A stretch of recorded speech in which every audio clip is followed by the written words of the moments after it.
আসসালামু আলাইকুম গাইস, আশা করি সবাই ভালো আছেন, আমিও ভালো আছি। তো আমরা কাজ করি ফার্নিচারের এবং চাল পাতা কাজ করি, আপনারা সবাই জানেন। আমি চাল পাতা ভিডিও ছাড়ি এবং ফার্নিচারের ভিডিও ছাড়ি মাঝে মধ্যে। তো আমরা এক দরজা ফিটিং করতে আইছি, তো ওই কাজ দেখাচ্ছি আপনাদের।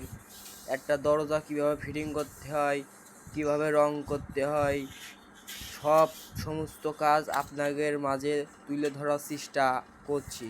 তো এই যেটা রং করছে এটা হচ্ছে আমার মহাজন আর আমি কাজ করি।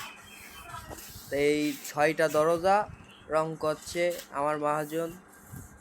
কেউ এটা ধরলে আমি ভিডিও করি, আমার মহাজন কয় তুমি ভিডিও করো, সমস্যা নেই। এই কাজগুলো আমরা তুলে ধরার চেষ্টা করি আপনাদের মাঝে। এই যে ফার্নিচারের কাজ, চালপাতা কাজ ভিডিও করি, আপনারা শেয়ার করবেন, বুঝেছেন গাইস? ভালো লাগবে শেয়ার করে দেবেন, ভালো না লাগলে কমেন্ট করে বলে দেবেন ভালো হলো ভিডিও দাও ভাইয়া, তাহলে আমি আরও ভালো ভালো ভিডিও দিতে পারবো আপনাদের মাঝে। তো কেমন হয়েছে এই ভিডিওটা আপনারা সবাই কমেন্ট করে জানাবেন, আশা করি।